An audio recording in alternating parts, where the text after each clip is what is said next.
Hey guys, I promised I was going to make this video about some of the interview questions that I got asked here at DCOM. So here it is. Sorry if I repeat myself with any of the questions I've mentioned in any of my other videos. Also, please subscribe, like, and keep following my channel. Sorry, it's taken me a really long time to make videos. I'm just getting into YouTube and getting comfortable with cameras and stuff like that. So let's get started. The first question that DCOM always asks any interviewer is why you want to go to DCOM, why do you want to be a physician, and why do you want to be an osteopathic physician? And they ask you those in one, and then they just kind of have you carry on throughout the question by yourself.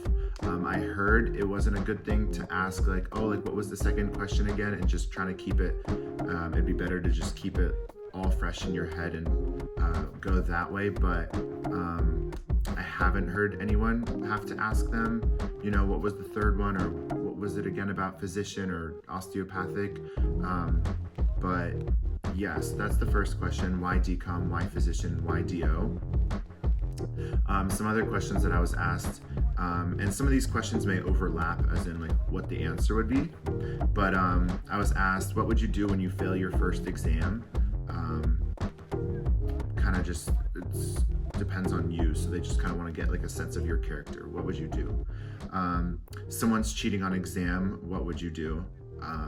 One professor said you always tell, because it's not your choice or kind of thing, your role to discipline the person and say hey, I saw you cheating, and the school may not necessarily kick them out, but they'll work on them and kind of nip it in the butt early, then have a physician later on cheat on things in life. Why don't you want to be a PA, an OT, a PT, etc., and why do you want to be a doctor instead? So kind of going back to the physician question, make sure you know who's interviewing you, and don't throw shade at any of the other occupations.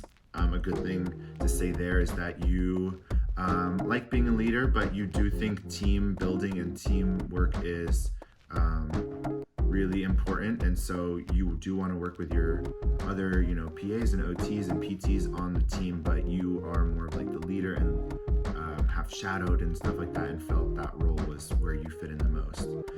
What is one pro and one con about your study habits? Again, that's per person. Try to turn your con into a pro, never make it a really bad con. Make it fluff it up a little bit. What is a positive and a negative thing your friends would say about you, and would your parents agree? It's funny because I literally asked my friends that in the morning because they were helping me prep for interviews, and I asked them that. I was like, what's one negative and one positive thing you guys would say? And then I got asked that in the interview, so I was super happy that I asked them that. Let's see. Oh, this was an interesting question that I was really stumbled on. The person who knows you the most, what is one thing you wouldn't want them to know about you? I thought that was an interesting question, but I again just turned it from my con of just kind of a personality con, and said my mom or dad, I wouldn't want them to know how much time I cram, kind of thing. Something like that. Also, I've heard people talk about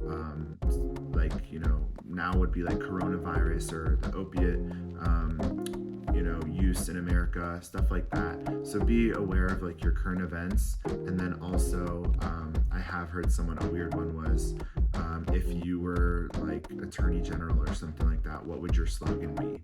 That's a weird one. I don't really think there's a right or wrong answer for that. I think they just want to get you out of your box and see what you think on your toes. That would definitely freak me out during interview day, so thankfully I didn't get asked that one. If I think of anything else, I will let you guys know, but that is kind of the rundown. The interviews at DCOM are 25 minutes. Your why DCOM, why physician, why DO kind of takes a good chunk of time, and then after that it's just conversation based. They try to make it very chill. They've talked about my Thai, they've talked about where I'm from, or cuisine that I eat, stuff like that. Try to make me very comfortable, and then I've heard the same from other people. So at least for DCOM, they're not trying to trick you or get you, keep you super nervous, and it is a blind interview, so that's helpful. If I think of anything else, I'll let you guys know. Thanks so much for tuning in, and I will see you guys soon.